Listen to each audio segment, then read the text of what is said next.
Friends, ಎಲ್ಲರಿಗೂ ನಮಸ್ಕಾರ. ಇವತ್ತು BSc 4th ಸೆಮ್ ಅಲ್ಲಿ ಇರುವ ನೂರ್ ಜಹೀರ್ ಅನ್ನೋ ಹೆಸರಾಂತ ಲೇಖಕಿ ಅವರು ಬರೆದಿರುವಂತಹ ಮುತಾಹ್ ಅಥವಾ ಕಾನೂನುಬದ್ಧ ವೇಶ್ಯಾವಾಟಿಕೆ ಅನ್ನೋ ಆರ್ಟಿಕಲ್ ಬಗ್ಗೆ ತಿಳ್ಕೊಳ್ಳೋಣ. ಇದು ಆರ್ಟಿಕಲ್ ಅನ್ನೋದಕ್ಕಿಂತ ನಿಜ ಘಟನೆ, ಒಂದು ಇಂಟರ್ವ್ಯೂ ಮಾಡಬೇಕಾದ್ರೆ ಸಿಕ್ಕಿರುವಂತಹ ರಿಯಲ್ ಸ್ಟೋರಿ, ಅದನ್ನ ನಮಗೆ ಆರ್ಟಿಕಲ್ ಆಗಿ ಇಟ್ಟಿದ್ದಾರೆ. ಈ ಬುಕ್ ಇರೋದು ಇಂಗ್ಲಿಷ್ ಅಥವಾ ಉರ್ದು ಅಲ್ಲಿದೆ. ಇದನ್ನ ಕನ್ನಡಕ್ಕೆ ಅನುವಾದ ಮಾಡಿರೋರು ಎಂ ಅಬ್ದುಲ್ ರೆಹಮಾನ್ ಪಾಷಾ ಅಂತ ಹೇಳಿ. ಈ ಪಾಠ ಒಂಥರ ರಿಯಲ್ ಸ್ಟೋರಿ. ಇದನ್ನ ನಾವು ನೋಡಿದಾಗ ಹಿಂಗೂ ಇದ್ಯಾ, ಈ ತರನು ಧರ್ಮದ ಅಂಧತೆ ಇದ್ಯಾ, ಧರ್ಮದ ಹೆಸರನ್ನ ಹೇಳ್ಕೊಂಡು ಪದ್ಧತಿ ನಿಯಮ ಅಂತ ಹೇಳಿ ಹೆಣ್ಮಕ್ಳನ್ನ ಈ ರೀತಿ ಹಿಂಸಿಸ್ತಿದಾರ ಅನ್ನೋದನ್ನ ನಾವು ತಿಳ್ಕೊತೀವಿ. ಈ ಪಾಠದ ನೋಡಿದಾಗ ನಮಗೆ ಗೊತ್ತಾಗುತ್ತೆ ಮುತಾಹ್ ಅಂದ್ರೆ ಏನು ಅಂತ ನಾವು ಫಸ್ಟ್ ತಿಳ್ಕೊಬೇಕಾಗತ್ತೆ. ಮುತಾಹ್ ಅಂದ್ರೆ ಒಂದು ಪರ್ಟಿಕ್ಯುಲರ್ ಪೀರಿಯಡ್ ಆಫ್ ಟೈಮ್ಗೆ ಒಂದು ಗಂಡು ಮತ್ತು ಹೆಣ್ಣು ಮದುವೆ ಆಗೋದು. ಆ ಒಂದು ಪರ್ಟಿಕ್ಯುಲರ್ ಪೀರಿಯಡ್ ಆಫ್ ಟೈಮ್ ಅಂದ್ರೆ ಒಂದು 30 ದಿನ, ಒಂದು 40 ದಿನ ಅಥವಾ 50 ದಿನ ಅಥವಾ 3 ದಿನ, 3 ಅವರ್, ಈ ತರ ಅವರ್ಸಿಗೆ ಅಥವಾ ನಿಗದಿತ ಅವಧಿಗೆ ಮದುವೆ ಆಗೋದು.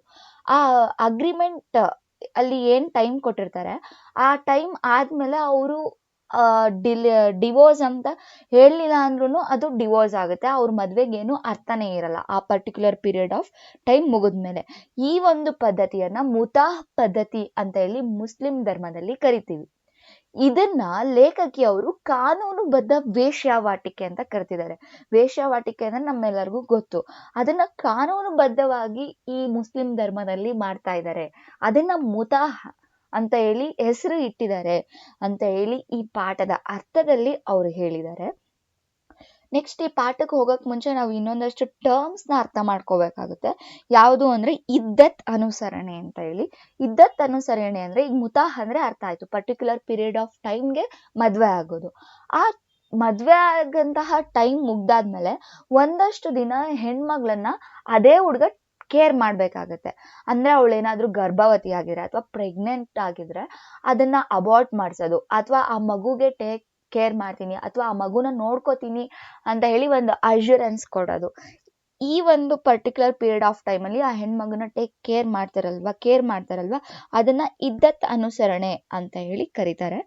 ನೆಕ್ಸ್ಟ್ ನಮ್ಗೆ ನಿಕಾಹ್ ಅಂದ್ರೆ ಮದ್ವೆ ಟೈಮಲ್ಲಿ ಹೇಳ್ಕೊಡುವಂತಹ ಒಂದು ಪದ. ನೆಕ್ಸ್ಟ್ ಹೀಗೆ ಒಂದಷ್ಟು ಟರ್ಮ್ಸ್ ಬರ್ತಾ ಹೋಗುತ್ತೆ. ಇದಿಷ್ಟು ಸಾಕು ಸದ್ಯಕ್ಕೆ. ಇಲ್ಲಿ ಬಿಸ್ಲತ್ ಬಾನು ಅನ್ನೋರೇ ನಮ್ಮ ಕಥೆಯ ನಾಯಕಿ ಅನ್ನೋದಕ್ಕಿಂತ ಫರ್ಹತ್ ಅನ್ನೋ ಒಬ್ಬ ಇಂಟರ್ವ್ಯೂವರು ಇವ್ರ ಜೀವನದ ಬಗ್ಗೆ ತಿಳ್ಕೊಳಕ್ಕೆ ಹೋಗಿರ್ತಾರೆ. ಫರ್ಹತ್ ಅನ್ನೋರು ರಿಪೋರ್ಟರ್, ಬಿಲ್ಕಿಸ್ ಬಾನು ಇದಾರಲ್ವಾ ಅವರೇ ನಮ್ಮ ಕಥೆಯ ಹೀರೋಯಿನ್, ಅವರೇ ಕತೆ ಹೇಳ್ತಾ ಹೋಗ್ತಾರೆ. ಈ ಫರ್ಹತ್ ಅನ್ನೋರು ಬಿಲ್ಕಿಸ್ ಬಾನು ಅವ್ರಿಗೆ ಇಂಟರ್ವ್ಯೂ ಮಾಡೋದಕ್ಕೆ ಸ್ಟಾರ್ಟ್ ಮಾಡ್ತಾರೆ. ಬಿಲ್ಕಿಸ್ ಬಾನು ತುಂಬಾ ಮಾತಿನ ಮಳ್ಳಿ, ಯಾವುದಕ್ಕೂ ಮುಜುಗರ ಪಡ್ಕೋತಾ ಇರಲ್ಲ ಮಾತಾಡೋದಕ್ಕೆ. ಏನಿರುತ್ತೆ ಅದನ್ನ ಮನ್ಸಿಗೆ ಬಂದನ್ನ ತಟಾತ್ತಾಗಿ ಹೇಳ್ತಿರ್ತಾರೆ. ಹೀಗೆ ಇಂಟರ್ವ್ಯೂ ಸ್ಟಾರ್ಟ್ ಆಗುತ್ತೆ. ಯಾವಾಗ ಬಿಲ್ಕಿಸ್ ಬಾನು ಮಾತಾಡೋದಕ್ಕೆ ಸ್ಟಾರ್ಟ್ ಮಾಡ್ತಾಳೆ ಅವಾಗ ತಂದೆ ತಾಯಿ ಎಲ್ಲ ನಿಂತ್ಕೊಂಡು ಯಾರೋ ಇದಾರೆ ಅಲ್ಲಿ, ಯಾಕೆ ನೀನ್ ಆ ಥರ ಎಲ್ಲ ಮಾತಾಡ್ತಿದ್ಯಾ, ಹಂಗೆ ಹಿಂಗೆ ಅಂತ ಹೇಳ್ತಿರ್ತಾರೆ. ಫರ್ಹತ್ಗೆ ಒಂಥರ ಡಿಸ್ಟ್ರಾಕ್ಷನ್ ಆಗುತ್ತೆ. ಬಟ್ ಬಿಲ್ಕಿಸ್ ಬಾನು ಹೇಳ್ತಾನೆ, ನೀವು ಏನು ಅಂದ್ಕೊಳಕ್ ಹೋಗ್ಬೇಡಿ, ಇದು ನಮ್ಮ ತಂದೆ, ಇದು ನಮ್ಮ ತಾಯಿ, ನೀವು ಬಂದಿರೋದು ನನ್ನನ್ನು ಮಾತಾಡ್ಸೋದಕ್ಕೆ, ಮಾತಾಡಿ ಅಂತ ಹೇಳಿ ಒಂದು ಜೋಶಲ್ಲಿ ಮಾತಾಡ್ಕೊಂಡು ಇಂಟರ್ವ್ಯೂನ ಸ್ಟಾರ್ಟ್ ಮಾಡ್ತಾರೆ. ಅವಾಗ ಕೇಳ್ತಾರೆ ಫರ್ಹತ್, ನಿಮ್ಮನ್ನ ಮಾತಾಡ್ಸಕ್ ಬಂದಿದ್ದೀನಿ, ನಿಮ್ ಕತೆ ಹೇಳಕ್ ಸ್ಟಾರ್ಟ್ ಮಾಡಿ ಅಂತ. ಅವಾಗ ಬಿಲ್ಕಿಸ್ ಬಾನು ಹೇಳ್ತಾ ಹೋಗ್ತಾಳೆ ಅವಳ ಕತೆನ. ಆ ಮದ್ವೆ ಬೇರೆ ತರಾನೇ ಇತ್ತು ಅಂತ ಹೇಳಿ ಸ್ಟಾರ್ಟ್ ಮಾಡ್ತಾಳೆ. ಮದ್ವೆ ಅಂದ್ರೆ ನಮ್ಗೇನ್ ಗೊತ್ತು, ಡೋಲಕ್ ಇರುತ್ತೆ. ಡೋಲಕ್ ಅಂದ್ರೆ ಬ್ಯಾಂಡ್ ಸೆಟ್ಸ್ ಅಥವಾ ಮಂಗಳವಾದ್ಯ ಏನ್ ಕಲಿತೀವಿ ಅದನ್ನ ಡೋಲಕ್ ಅಂತೀವಿ. ಹಾಡು ಕುಣಿತ, ಬಂಧು ಬಾಂಧವರೆಲ್ಲ ಬಂದಿರ್ತಾರೆ, ತುಂಬಾ ಅಡಿಗೆ ಮಾಡ್ಸಿರ್ತಾರೆ. ಮದುಮಗಳಿಗೆ ಹೊಸ ಬಟ್ಟೆಯನ್ನ ಕೊಟ್ಟು ಹೊಸದಾಗಿ ಅಲಂಕಾರ ಮಾಡಿರ್ತಾರೆ. ಇದೇನು ಇರ್ಲಿಲ್ವಂತೆ ಆಕೆ ಮದ್ವೆಯಲ್ಲಿ. ಅವಳಿಗೆ ಥಾಟ್ ಬರುತ್ತೆ, ಯಾಕೆ ಈ ತರ ಎಲ್ಲ ಇಲ್ವೇ ಇಲ್ವಲ್ಲ, ನನ್ ಮದ್ವೆ ಹೆಂಗ್ ಮಾಡ್ತಿದಾರೆ ಇವ್ರು ಅಂತ.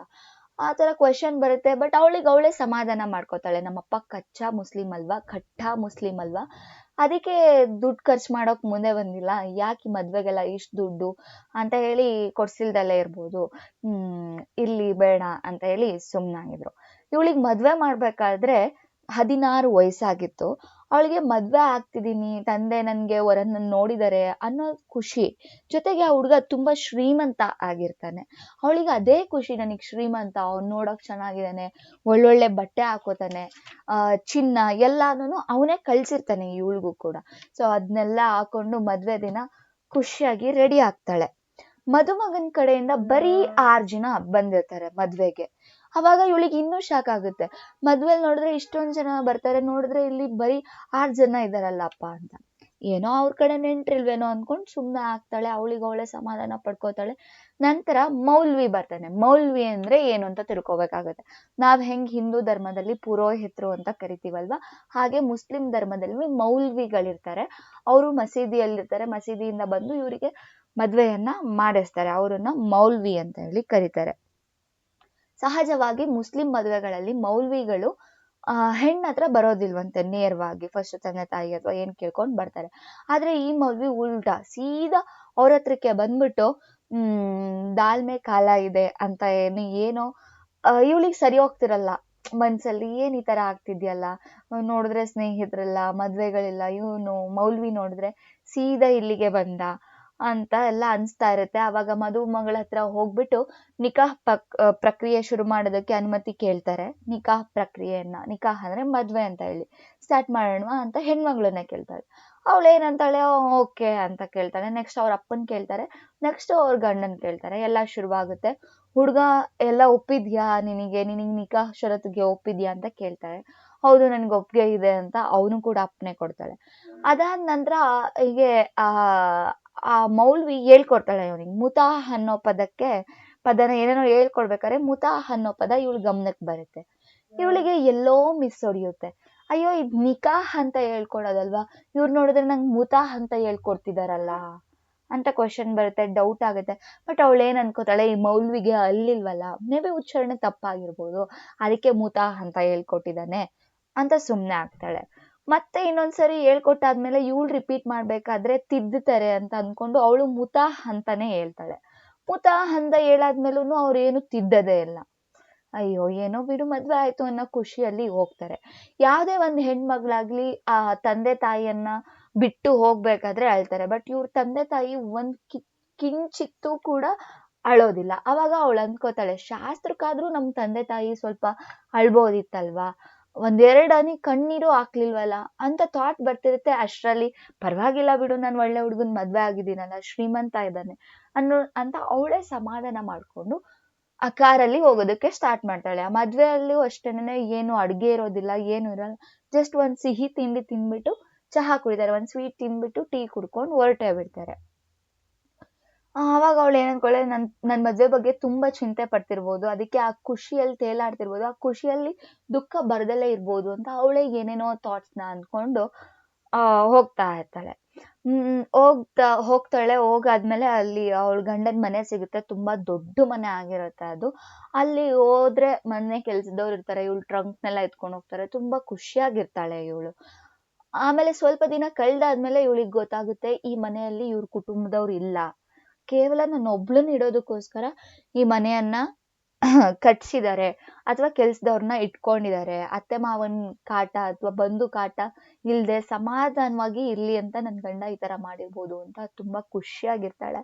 3 ತಿಂಗಳಾದ್ಮೇಲೆ ಅವಳಿಗೆ ಗೊತ್ತಾಗುತ್ತೆ, ಇಲ್ಲ ಏನೋ ಮಿಸ್ ಆಗ್ತಿದೆ ಅಂತ. ಆ 3 ತಿಂಗಳಲ್ಲಿ ಅವ್ರ ಅಪ್ಪ ಅಮ್ಮ ಅಥವಾ ತಂಗಿ ಯಾರು ಬಂದಿರಲ್ಲ ಇವಳನ್ನ ನೋಡ್ಕೊಂಡು ಹೋಗೋದಿಕ್ಕೆ. ಇವಳೇ ಹೋಗ್ ಬಂದಿರ್ತಾಳೆ 1-2 ಸರಿ, ಅದು ಗಂಡನ್ನ ಹಿಂಸೆ ಮಾಡಿದ್ದಕ್ಕೆ. 3 ತಿಂಗಳಾದ್ಮೇಲೆ ಕೇಳ್ತಾಳೆ ಇವಳಾಗೇನೆ. ಕೇಳ್ಬೇಕು ಅಂತ ಅನ್ಸುತ್ತೆ ಇವಳಿಗೆ, ನಿಮಗೆ ಮನೆ ಇಲ್ವಾ, ನಿಮ್ ಫ್ಯಾಮಿಲಿ ಎಲ್ಲಿದೆ?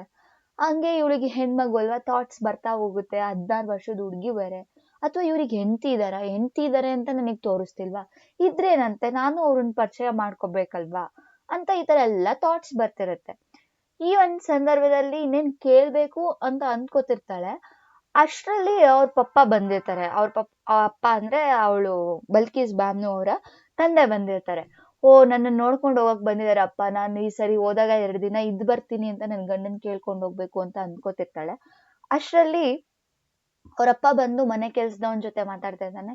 ಸಡನ್ ಆಗಿ ಬಿಲ್ಕೀಸ್ ಬಾನು ಹತ್ರ ಬಂದ್ಬಿಟ್ಟು ನೀನು ಹೊರಡು, ನಮ್ಮ ಮನೆಗೆ ಹೋಗ್ಬೇಕು ಇವಾಗ, ಎಲ್ಲಾನು ಪ್ಯಾಕ್ ಮಾಡ್ಕೊಂಡು ಹೊರಡು, ಎಲ್ಲಾನು ಅಂತ ಹೇಳಿ 3 ಸರಿ ರಿಪೀಟ್ ಮಾಡ್ತಾನೆ, ಒತ್ತಿ ಹೇಳ್ತಾನೆ. ಅವಳಿಗೆ ಒಂಥರ ಅನ್ಸ್ಬಿಡುತ್ತೆ, ಯಾಕೆ ಹಿಂಗ್ ಕರೀತಿದ್ದಾರೆ ಅಂತ ಕೇಳ್ತಾಳೆ. ನಾನ್ ಬರಲ್ಲ, ನಾನು ಎಲ್ಲಿಗೂ ಬರಲ್ಲ ಅಂತ ಅವಳು ಹೇಳ್ತಾಳೆ. ಇಲ್ಲ ನೀನ್ ಬರ್ಲೇಬೇಕು, ಎಲ್ಲ ಪ್ಯಾಕ್ ಮಾಡ್ಕೊಂಡು ಹೊರಡು ಅಂತ. ಅವಾಗ ಇನ್ನೇನ್ ಮಾಡ್ತಾಳೆ, ಅವಳು ಇನ್ನು 16-17 ವರ್ಷದ ಹುಡ್ಗಿ, ಎಲ್ಲ ಪ್ಯಾಕ್ ಮಾಡ್ಕೊಂಡ್ ಬರ್ತಾಳೆ. ಏನೋ ಸರಿ ಹೋಗ್ತಿಲ್ಲ ಅನ್ಸುತ್ತೆ. ಅವಳ ಅಮ್ಮನ ಮನೆಗ್ ಬಂದಾದ್ಮೇಲೆ ಅಲ್ಲೂ ಕೇಳ್ತಾಳೆ ಎಲ್ಲಾರ್ನೂನು. ಎಲ್ಲ ಖುಷಿಯಾಗೇ ಇದಾರೆ, ಏನು ಹೇಳ್ತಿಲ್ಲ, ಏನಾಗಿದೆ ಏನು ಅಂತ. ಯಾರು ಹೇಳೋದಿಲ್ಲ. ಅವಾಗ ಅವಳು ಹಠ ಮಾಡ್ಕೊಂಡ್ ಕುತ್ಕೋತಾಳೆ. ಈಗ ಇಲ್ಲಿ ಏನಾಗ್ತಿದೆ ಅಂತ ಹೇಳ್ತೀರಾ? ನನ್ನನ್ ಯಾಕೆ ನಮ್ಮಪ್ಪನ ಜೊತೆ ಕರ್ಕೊ ಬಂದಿದ್ದು? ಅಮ್ಮ ನೀನಾದ್ರೂ ಹೇಳ್ತೀಯಾ ಅಥವಾ ತಂಗಿ ನೀನಾದ್ರೂ ಹೇಳ್ತೀಯಾ? ನೀವ್ ಯಾರು ಹೇಳಿಲ್ಲ ಅಂದ್ರೆ ನಾನು ಇಲ್ಲಿ ಇರೋ ಮನೆ ಸಾಮಾನೆಲ್ಲ ಒಡೆದಾಕ್ಬಿಡ್ತೀನಿ, ಎಲ್ಲಾನು ನಾಶ ಮಾಡ್ಬಿಡ್ತೀನಿ ಅಂತ ಕಿರ್ಚಾಡ್ಬಿಡ್ತಾಳೆ. ಅವಾಗ ಅವರಪ್ಪ ಅಮ್ಮ ಎಲ್ಲಾರುನು ಹೇಳ್ತಾರೆ ನಾನು ವಾಪಸ್ ಹೋಗ್ಬೇಕು ಅಂತ. ಅವಳು ಹಠ ಮಾಡ್ತಿರ್ತಾಳೆ. ಅವಾಗ ಹೇಳ್ತಾರೆ ಅಪ್ಪ ನೀನ್ ವಾಪಸ್ ಹೋಗಂಗಿಲ್ಲ ಅಂತ. ಅವಾಗ ಮತ್ತೆ ಯಾಕ್ ನಾನು ಹೋಗಂಗಿಲ್ಲ, ಏಂತಕ್ ಇಲ್ಲಿರ್ಬೇಕು ನಾನು ಅಂತ ಎಷ್ಟೊಂದ್ ಪ್ರಶ್ನೆಗಳನ್ನ ಕೇಳ್ತಾಳೆ. ಅದಾದ ನಂತರ ಅವಳಿಗೆ ಅವಳ ಪ್ರಶ್ನೆಗೆ ಸಿಗುತ್ತೆ ಉತ್ತರ. ಏನಂದ್ರೆ ನಿನಗಾಗಿದ್ದು ಮದ್ವೆ ಅಲ್ಲ, 100 ದಿನಕ್ಕೆ ನಿನ್ನನ್ನ ಮದ್ವೆ ಮಾಡ್ಕೊಟ್ಟಿದ್ವಿ ಅಷ್ಟೇ. 101ನೇ ದಿನ ಅದು ತಲಾಕ್ ಕೇಳಲಿಲ್ಲ ಅಂದ್ರೂ ಕೂಡ ನಿನ್ನ ವಿವಾಹ ತಾನಾಗೆ ರದ್ದಾಗುತ್ತೆ.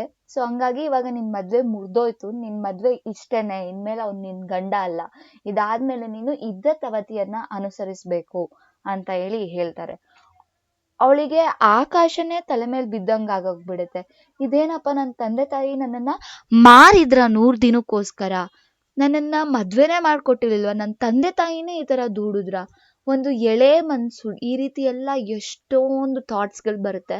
ಆಮೇಲೆ ಅವಳಿಗೆ ನೆನಪಾಗುತ್ತೆ ಮದ್ವೆಗ್ ಮುಂಚೆ ಅವ್ರ ತಾಯಿ ಡೈಲಿ ಮಾತ್ರೆಗಳನ್ನ ನುಂಗಿಸ್ತಾ ಇರ್ತಾಳೆ ಅವ್ರನ್ನ. ಯಾಕೆ ಅಂತ ಗೊತ್ತಿರೋಲ್ಲ, ಅವಳು ನುಂಗ್ತಾ ಇರ್ತಾಳೆ. ಇವಾಗ ಗೊತ್ತಾಗುತ್ತೆ ಅವಳು ಗರ್ಭವತಿ ಆಗ್ಬಾರ್ದು ಅಂತ ಆ ಮಾತ್ರೆನ ನುಂಗ್ಸಿರ್ತಾರೆ.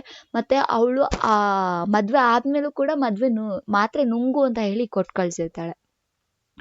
ಇದೆಲ್ಲ ಆದ್ಮೇಲೆ ಅವಳು ಕುಗ್ಬಿಡ್ತಾಳೆ ತುಂಬಾ. ನನ್ನನ್ನು ಮಾರಾಟ ಮಾಡಿದ್ರು, ನನ್ನ ಮದ್ವೆ ಮಾಡಿರ್ಲಿಲ್ಲ ಅಂತ ಅವಳಿಗೆ ಗೊತ್ತಾಗುತ್ತೆ. ಇದು ನನ್ ತುಂಬಾ ನೊಂದ ಧ್ವನಿಯಲ್ಲಿ ಬಿಲ್ಕಿಸ್ ಬಾನು ಹೇಳ್ಕೊತಾಳೆ. ಅವಾಗ ಫರ್ಹತ್ ಇಷ್ಟೆಲ್ಲ ಕೇಳಾದ್ಮೇಲೆ ತುಂಬಾ ನೊಂದು ಕೇಳ್ತಾಳೆ, ಮತ್ತೆ ಈಗ ಅಂತ ಕ್ವೆಶನ್ ಮಾಡ್ತಾಳೆ. ಅವಾಗ ಬಿಲ್ಕಿಸ್ ಬಾನಿ ಜೋರಾಗಿ ನಕ್ಬಿಟ್ಟು ಹೇಳ್ತಾಳೆ, ಮೊದಲೇ ಮತ್ತೆ ಈಗ, ನಂತರ ಇನ್ನೂ 5 ಮತ್ತೆ ಈಗಗಳು ಹೋಗಿವೆ ಅಂತ ಅಂದ್ರೆ ಈ ರೀತಿಯಾಗಿ ಆದ್ಮೇಲೆ ಮತ್ತೆ 5 ಸರಿ ಇವಳಿಗೆ ಮುತಾಹ ಆಗೋಗುತ್ತಂತೆ. ಅಂದ್ರೆ 5 ಜನ ಗಂಡ ಅಂದ್ರು 5 ಟೈಮ್ ಪೀರಿಯಡ್ ಅಲ್ಲಿ ತಗೊಂಡು 5 ಇದ್ದತ್ಗಳನ್ನ ನಾನು ಮುಗಿಸಿದೀನಿ ಅಂತ ಹೇಳ್ತಾಳೆ. ಅವಾಗ ಫರ್ಹತ್ ಕೇಳ್ತಾಳೆ, ನಿನ್ಗೆ ಯಾವತ್ತೂ ಇದು ಬೇಜಾರು ಅಂತ ಅನ್ಸ್ಲೇ ಇಲ್ವಾ? ಅಥವಾ ಬೇರೆಯವ್ರನ್ನ ಮದ್ವೆ ಆಗ್ಬೇಕು, ಇದು ಒಳ್ಳೇದಲ್ಲ ಅಂತ ನಿನ್ಗನ್ಸ್ಲಿಲ್ವಾ? ನೀನು ಮದ್ವೆ ಆಗ್ಬೋದಿತ್ತಲ್ವಾ? ಪ್ರಯತ್ನ ಮಾಡಿದ್ಯಾ, ಯೋಚನೆ ಮಾಡಿದ್ಯಾ ಅಂತ ಕೇಳ್ತಾಳೆ. ಅವಾಗ ಬಿಲ್ಕಿಸ್ ಬಾನು ಹೇಳ್ತೀನಿ, ನನ್ ಪ್ರಯತ್ನನೆಲ್ಲ ಮಾಡ್ದೆ, ಆದ್ರೆ ಏನ್ ಮಾಡೋದು, ಇದು ಹಂಗಾಮಿ ವ್ಯವಸ್ಥೆ. ನಾನ್ ಸುಖವಾಗಿದ್ದೀನಿ ಅಂತ ಅಂದ್ಕೊಂಡಿದೀರಾ? ಇಲ್ಲ, ಖಂಡಿತವಾಗ್ಲೂ ಇಲ್ಲ. ತುಂಬಾ ತೊಂದ್ರೆ ಆಗುತ್ತೆ ಅದು, ಫಿಸಿಕಲಿ ಮೆಂಟಲಿ. ಎಷ್ಟೊಂದ್ ದಿನ ಪತ್ನಿ ಅಂತ ಯಾರು ಒಪ್ಕೊಳ್ಳೋದಕ್ಕೆ ರೆಡಿ ಇರೋದಿಲ್ಲ. ಒಂದ್ಸರಿ ಇವಳಿಗೆ ಮುತಾಹ ಆಗಿದೆ ಅಂತ ಗೊತ್ತಾದ್ರೆ ಅವಳನ್ನ ಎಲ್ಲ ಮುತಾಹ ದೃಷ್ಟಿಯಲ್ಲಿ ಪರ್ಟಿಕ್ಯುಲರ್ ಪೀರಿಯಡ್ ಆಫ್ ಟೈಮ್ಗೆ ಹೆಂಡತಿ ಮಾಡ್ಕೋಬೇಕೆ ಅಂತ ನೋಡ್ತಾರೆ ಹೊರತು ಪರ್ಮನೆಂಟ್ ಆಗಿ ಯಾರು ಹೆಂಡತಿಯಾಗಿ ಇಟ್ಕೊಂಡು ಜೀವನವನ್ನ ನಡೆಸ್ಬೇಕು ಅಂತ ಯಾರು ಇಷ್ಟಪಡೋದಿಲ್ಲ. ಸೊ ನಾನು ರಿಯಾಲಿಟಿಯನ್ನ ಅಕ್ಸೆಪ್ಟ್ ಮಾಡಿದೆ. ಒಂದೊಂದ್ಸರಿ ನನಗೂ ಅನ್ಸುತ್ತೆ ಏನಪ್ಪ ನನ್ನ ಜೀವನ ಈ ತರ ಅಂತ. ಬಟ್ ನಂದೇನು ತಪ್ಪಿಲ್ಲ. ನನ್ನ ತಂದೆ ನನ್ನ ತಾಯಿನೇ ಸೇರಿ ಇದನ್ನ ಮಾಡಿಸಿದ್ರು. ಮತ್ತೆ ಕಾನೂನು ಬದ್ಧವಾಗಿ ಧರ್ಮದ ಅನುಸಾರವಾಗಿ ನಾನು ಮಾಡ್ತಾ ಇದ್ದೀನಿ. ಕದ್ದು ಮುಚ್ಚಿ ಯಾರಿಗೋ ಹೇಳ್ದಲೇನೆ ನಾನೇನು ಮಾಡ್ತಾ ಇಲ್ಲ. ಹಂಗಾಗಿ ನನಗೆ ಹೆಮ್ಮೆ ಇದೆ. ಆಮೇಲೆ ಈ ಒಂದು ವೃತ್ತಿಯಿಂದ ನನಗೆ ಎಷ್ಟೊಂದು ಹಣ ಬರ್ತಿದೆ, ನನ್ಗೆ ಒಳ್ಳೆ ಬ್ಯಾಂಕ್ ಬ್ಯಾಲೆನ್ಸ್ ಇದೆ, ನನ್ನ ತಂಗಿ ಮದ್ವೆ ಮಾಡಿದ್ದೀನಿ, ನನ್ನ ತಮ್ಮನ್ನ ಓದ್ಸಿದ್ದೀನಿ, ಇಡೀ ಫ್ಯಾಮಿಲಿಯನ್ನ ರಾಯಲ್ ಆಗಿ ನೋಡ್ಕೋತಿದ್ದೀನಿ. ಇಷ್ಟೆಲ್ಲ ಇದೆ ಅಂದಾದ್ಮೇಲೆ ನನಗೆ ಏನು ಕೊರತೆ ಇಲ್ಲ ಜೀವನದಲ್ಲಿ ಅಂತ ನೊಂದು ಖುಷಿಯಾಗಿ ಗಟ್ಟಿಗಿತ್ತಿಯಾಗಿ ಹೇಳ್ಕೊತಾಳೆ. ಮತ್ತೆ ಫರ್ಹಾತ್ ಅಲ್ಲಿಗೆ ಇಂಟರ್ವ್ಯೂನ ನಿಲ್ಸಲ್ಲ. ನೀನ್ ಅಕಸ್ಮಾತ್ ಗರ್ಭವತಿ ಆದೆ ಅಂತ ಇಟ್ಕೋ, ಅವಾಗ ಏನ್ ಮಾಡ್ತೀಯಾ ಅಂತ ಕೇಳ್ತಾರೆ. ಅವಾಗ ಅವಳು ಹೇಳ್ತಾಳೆ, ಹೌದು, ನಾನು ಮೊದಲನೇದಾಗಿ ಮದ್ವೆ ಆಗಿದ್ದೆ ಅಲ್ವಾ, ಅವಾಗ ನಾನು ಗರ್ಭವತಿ ಆಗಿದೆ. ಆದ್ರೆ ಪಿಲ್ಸ್ನ ತಗೊಂಡು ನಾನೇ ಆ ಮಗುನ ಸಾಯಿಸ್ದೆ. ಬಿಕಾಸ್ ಈ ಹಂಗಾಮಿ ಮದುವೆಯಲ್ಲಿ, ಈ ಹಂಗಾಮಿ ಜೀವನದಲ್ಲಿ ಮಗು ಹುಟ್ಟಿದ್ರೆ ಮಗುನೂ ಚೆನ್ನಾಗಿರಲ್ಲ. ಮಗು ಜೊತೆ ಇರೋ ನನ್ನನ್ನು ಕೂಡ ಯಾರು ಮತ್ತೆ ಮುತಾಹ ಮಾಡ್ಕೊಳ್ಳೋದಕ್ಕೆ ಇಷ್ಟಪಡೋದಿಲ್ಲ. ಮತ್ತೆ ನನ್ನ ಬ್ಯೂಟಿ ಹಾಳಾಗುತ್ತೆ. ನನ್ನ ತಾಯಿ ಯಾವಾಗಲೂ ನನಗೆ ಮಸಾಜ್ ಮಾಡ್ತಾರೆ, ಮತ್ತೆ ನನಗೆ ತುಂಬ ಬ್ಯೂಟಿ ಕೇರ್ ಮಾಡ್ತಾರೆ. ಬಿಕಾಸ್ ನನಗೆ ಇದಕ್ಕೆ ಹೆಲ್ಪ್ ಆಗುತ್ತೆ ಅಂದ್ಬಿಟ್ಟು.